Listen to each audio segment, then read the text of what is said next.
Hello, नमस्ते बच्चों। आज हम कक्षा 7वीं विषय इतिहास पाठ 2 शिवाजी महाराज से पूर्व का भारत इस पाठ का अध्ययन करेंगे। परंतु उससे पहले अगर आपने मेरे चैनल को अभी तक सब्सक्राइब नहीं किया है तो चैनल को सब्सक्राइब करें और बेल आइकन को प्रेस करें ताकि आपको मेरे पिछले और नए वीडियोस की जानकारी मिलती रहे। पाठ को समझने के लिए वीडियो को अंत तक देखें और वीडियो पे लाइक, शेयर और कमेंट ज़रूर करें। तो चलिए पाठ का शुरुआत करते हैं। पाठ 2 शिवाजी महाराज से पूर्व का भारत। बच्चों, इस पाठ में हम शिवाजी महाराज के पूर्व काल में भारत में जो विभिन्न राजसत्ताएं थी उनका अध्ययन करेंगे। इस कालखंड में भारत में विभिन्न राजसत्ताओं का अस्तित्व था। 8वीं शताब्दी में बंगाल में पाल विख्यात राजवंश था। मध्य भारत में गुर्जर प्रतिहार सत्ताओं ने आंध्र, कलिंग, विदर्भ, पश्चिम, काठियावाड़, कन्नौज और गुजरात तक सत्ता विस्तार किया। उत्तर भारत के राजपूत वंशों में गढ़वाल वंश, परमार वंश महत्वपूर्ण थे। राजपूतों में चौहान वंश का पृथ्वीराज चौहान पराक्रमी शासक था। तराई नामक स्थान पर हुए प्रथम युद्ध में पृथ्वीराज चौहान ने मोहम्मद गौरी को पराजित किया, अर्थात उसे हरा दिया। लेकिन तराई में हुए दूसरे युद्ध में मोहम्मद गौरी ने पृथ्वीराज चौहान को पराजित किया। तमिलनाडु के चोल वंश के राज प्रथम और राजेंद्र प्रथम असाधारण महत्व रखते हैं। चोल शासकों ने नौसेना के बल पर मालदीव द्वीप और श्रीलंका को जीत लिया। कर्नाटक के होयसड़ वंश के विष्णुवर्धन राजा ने संपूर्ण कर्नाटक को जीत लिया। महाराष्ट्र के राष्ट्रकूट वंश के गोविंद तृतीय के कार्यकाल में राष्ट्रकूट की सत्ता कन्नौज से लेकर रामेश्वर तक फैली हुई थी। कालांतर में कृष्ण तृतीय ने इलाहाबाद तक का प्रदेश जीत लिया। शिलाहारों के 3 वंश पश्चिम महाराष्ट्र में उदित हुआ। पहला वंश कोंकण में थाने और रायगढ़, दूसरा वंश दक्षिण कोंकण पर तथा तीसरा वंश कोल्हापुर, सातारा, सांगली और बेलगांव जिलों के कुछ हिस्सों पर राज्य कर रहे थे। शिवाजी महाराज से पूर्व काल के अंत में महाराष्ट्र के यादवों की राजसत्ता वैभवशाली राजसत्ता मानी जाती है। यादव वंश का शासक भिल्लम पंचम की राजधानी औरंगाबाद के समीप देवगिरी में थी। उसने कृष्णा नदी के पार अपनी सत्ता का विस्तार किया।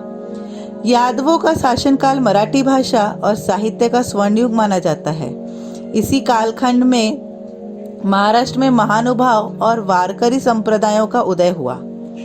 यद्यपि महाराष्ट्र में राष्ट्रकूट यादव जैसे स्थानीय घरानों की सत्ता थी, फिर भी उत्तर में इन स्थितियों का लाभ पश्चिमोत्तर दिशा में आए आक्रमणकारियों ने उठाया। वहां की स्थानीय सत्ताओं को जीतकर अपना आधिपत्य स्थापित किया। इस बीच की कालावधि में मध्य पूर्व में अरब सत्ता का उदय हुआ। साम्राज्य का विस्तार करने के लिए अरब सत्ताधीश भारत की ओर मुड़े। 8वीं शताब्दी में अरब सेनानी मोहम्मद बिन कासम ने सिंध प्रांत पर आक्रमण किया। सिंध के दाहिर राजा के प्रतिकार को निष्फल बनाने हुए उसने सिंध प्रांत को जीता। इस आक्रमण के परिणाम स्वरूप अरबों का भारत के साथ पहली बार राजनीतिक संपर्क हुआ।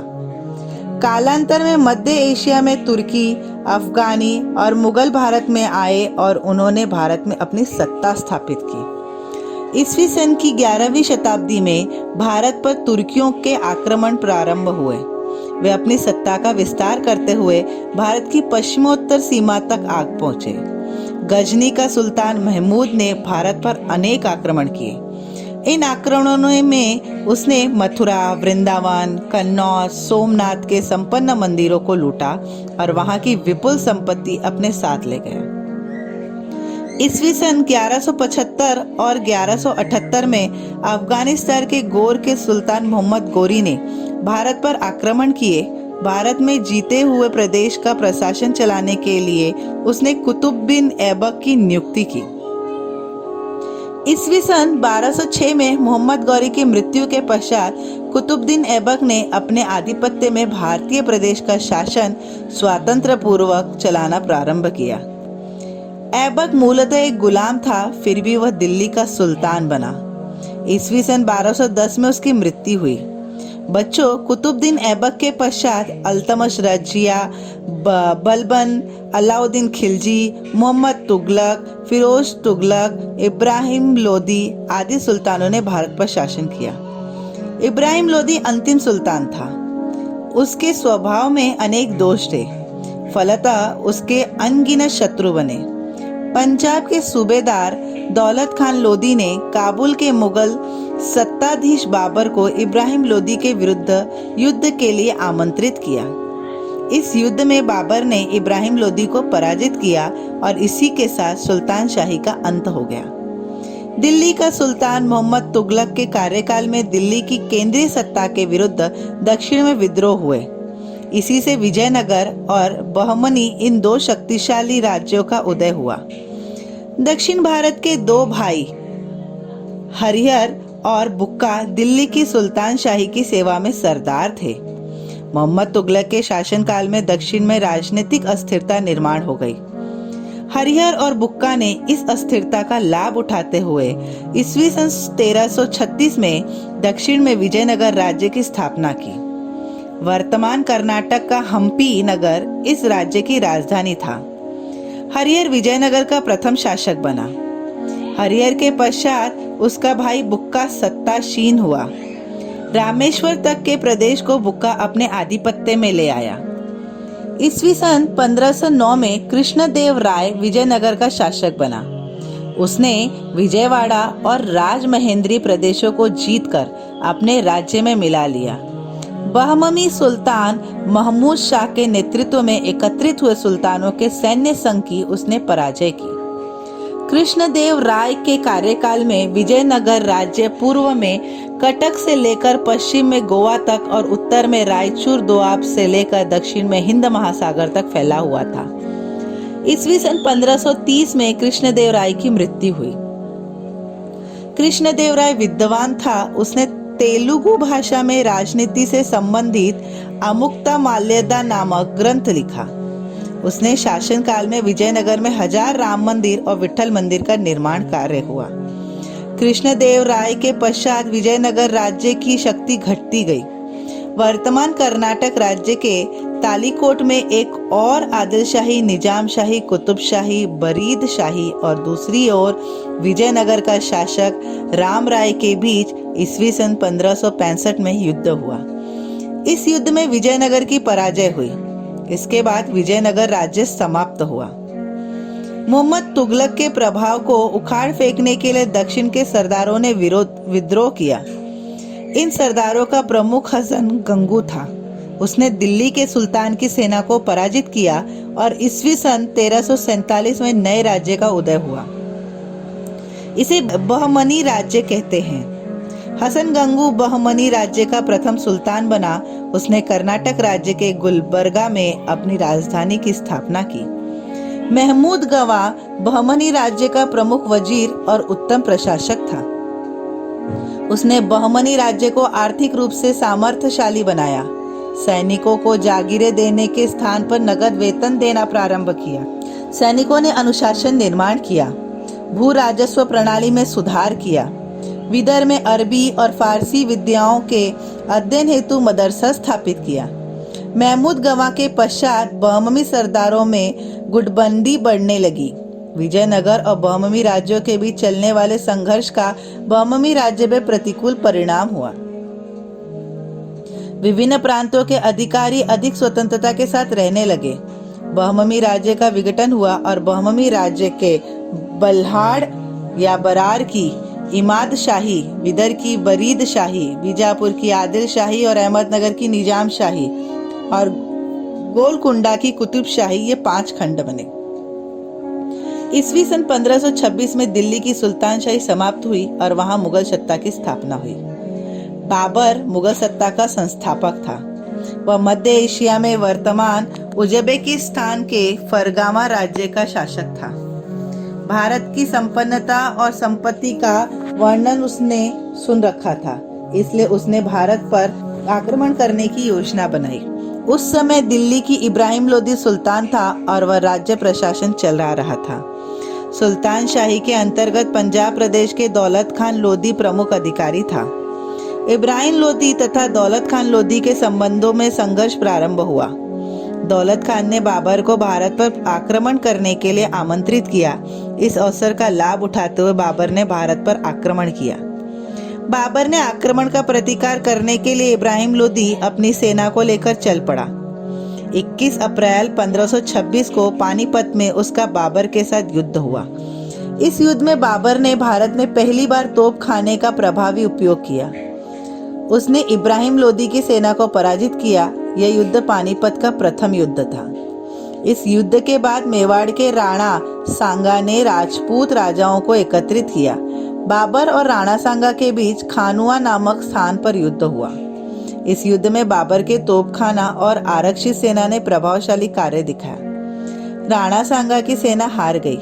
ईस्वी सन 1530 में बाबर की मृत्यु हुई।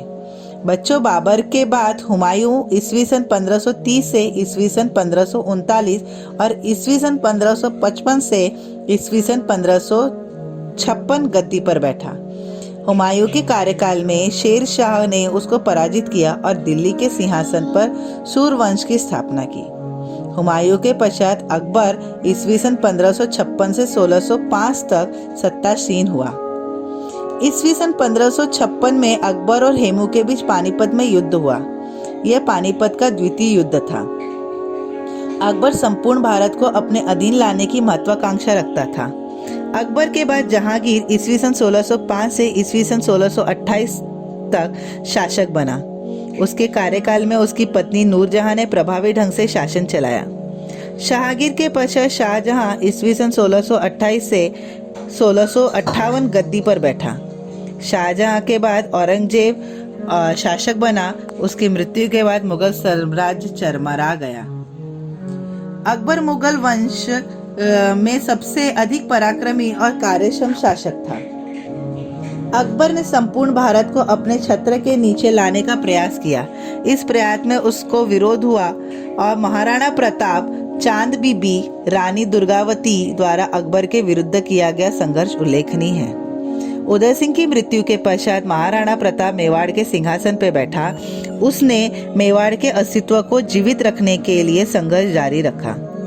महाराणा प्रताप ने मेवाड़ की स्वतंत्रता को अक्षुण्ण रखने के लिए अकबर के साथ अंत तक संघर्ष किया। महाराणा प्रताप अपनी वीरता, धैर्य, आत्मसम्मान, त्याग आदि गुणों के कारण इतिहास में अमर बने।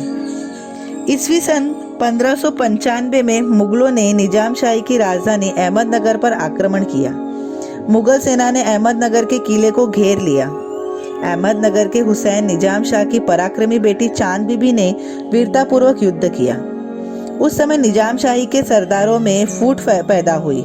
इस फूट का परिणाम चांद बीबी की हत्या में हुआ।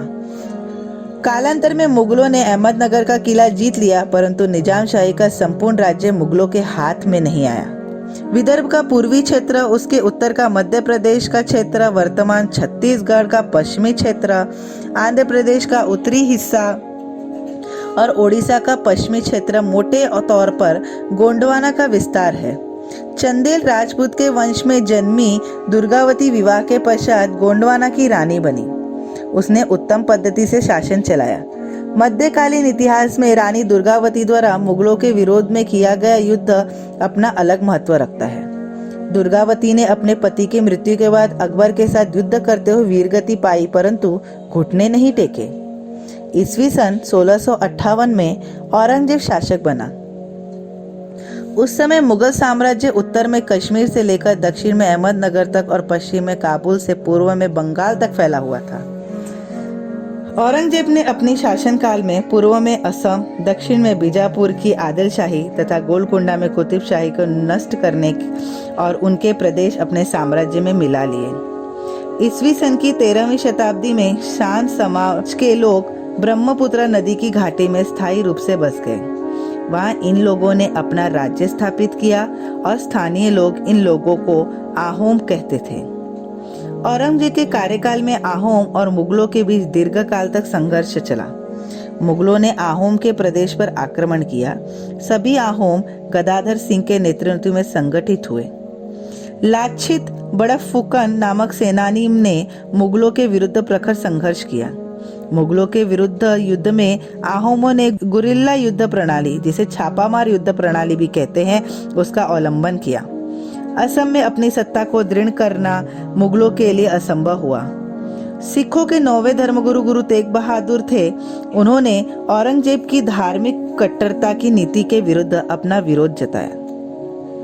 औरंगजेब ने उन्हें बंदी बनाया और 1675 ईस्वी में उनका सिर कटवा दिया। उसके पश्चात गुरु गोविंद सिंह सिखों के गुरु बने। गुरु गोविंद सिंह ने अपनी अनुयायियों को संगठित कर उनके भीतर भी वीरता को प्रेरित किया। उन्होंने योद्धा सिख युवाओं का एक दल स्थापित किया। इस दल को खालसा दल कहते हैं। आनंदपुर उनका प्रमुख केंद्र था। औरंगजेब ने सिखों के विरुद्ध सेना भेजी। उसकी सेना ने आनंदपुर पर आक्रमण किया। इस समय सिखों ने प्रखर संघर्ष किया, परंतु उन्हें सफलता नहीं मिली। इसके बाद गुरु गोविंद सिंह दक्षिण में आए और नांदेड़ में निवास करने लगे। ईस्वी सन 1708 में उन पर आक्रमण हुआ। इसी हमले के फलस्वरूप कालांतर में उनकी मृत्यु हुई। अकबर ने अपनी सौहार्दपूर्ण नीति से राजपूतों का सहयोग प्राप्त किया, परंतु राजपूतों का वैसा सहयोग औरंगजेब प्राप्त नहीं कर सका। मारवाड़ा के राजा जसवंत सिंह की मृत्यु के पश्चात उसके राज्य को औरंगजेब ने मुगल साम्राज्य में मिला लिया। दुर्गादास राठौड़ ने जसवंत सिंह के अल्पायु बेटे अजीत सिंह को मारवाड़ की गद्दी पर बिठाया। दुर्गादास राठौड़ ने मुगलों के विरुद्ध जबरदस्त संघर्ष किया। दुर्गादास के इस विरोध को समाप्त करने के लिए औरंगजेब ने राजपूत मारवाड़ भेजा। राजपुत्र अकबर स्वयं राजपूतों से जा मिला और उसने औरंगजेब के विरुद्ध ही विद्रोह किया। इस विद्रोह में महाराष्ट्र के मराठों से भी सहायता लेने का प्रयास किया। मारवाड़ का अस्तित्व बनाए रखने के लिए दुर्गादास राठौड़ ने मुगलों के विरुद्ध इस संघर्ष को जारी रखा। महाराष्ट्र में शिवाजी महाराज के नेतृत्व में स्वराज्य की स्थापना हुई।